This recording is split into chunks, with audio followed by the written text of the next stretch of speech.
Alors aujourd'hui, on a une journée avec le conseil scientifique de Smart. Alors c'est vrai que Smart, on est structuré avec un certain nombre de collègues à travers toute la France. Derrière, on a un conseil d'administration, un conseil scientifique, et puis également un bureau dont je fais partie.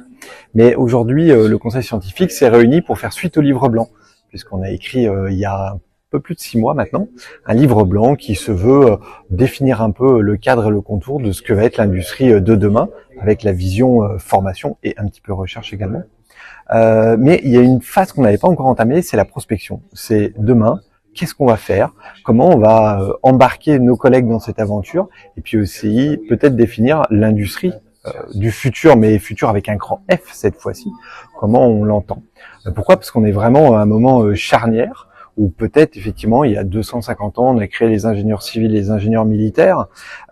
Aujourd'hui on peut se questionner sur nous, les technologues que l'on forme, et donc demain les entreprises, comment ils vont absorber ces jeunes, quels sont les métiers dont ils ont besoin, quelles sont les connaissances, les compétences à développer, et comment notre société à l'échelle peut-être locale, nationale, européenne ou internationale, elle doit évoluer dans tout le contexte géopolitique qu'on connaît, qui est peut-être pas forcément évident, et il faut chacun trouve sa place. Donc c'est vraiment une aventure collective que l'on veut. Aujourd'hui, on lance cette aventure en identifiant quelques facteurs de changement, savoir comment ça peut évoluer.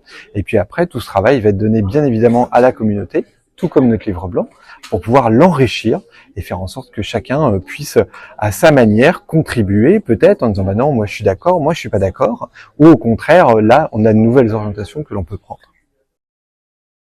Alors déjà, je pense que ce cycle d'atelier, il est hyper challengeant pour les personnes qui sont autour de la table, parce qu'on est tous chercheurs et chercheuses, et on a l'habitude de décrire le monde et d'essayer de le comprendre. On n'a pas forcément l'habitude de imaginer ce qui pourrait se passer, même si dans les expérimentations que les chercheurs et chercheuses ici présentes font, on a cette part d'imagination pour se dire « ok, quelle expérimentation on peut mener ?» Donc c'est déjà un gros challenge.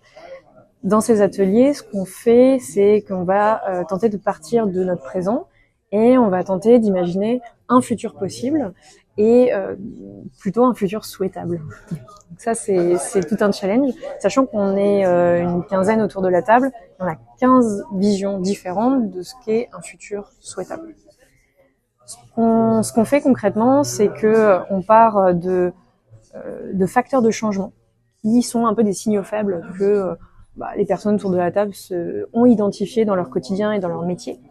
Et on va se focaliser sur ces signaux faibles, ces forces de changement, pour ensuite aller les explorer et se dire si ces forces de changement prennent de l'ampleur, qu'est-ce que ça va faire pour nous ? À la fin des ateliers de prospective, il y a un des artefacts, un des outputs que l'on va avoir, ça va être des fiches métiers liées au métier de l'ingénierie. Moi, ce que j'imagine bien, c'est que ces fiches métiers, on va pouvoir les pousser dans différentes institutions. Je pense notamment à la commission des titres d'ingénieur, qui va, par exemple, pouvoir s'inspirer de ces fiches métiers pour se poser la question du cadre actuel des formations d'ingénieurs en France, et pourquoi pas faire évoluer ce cadre.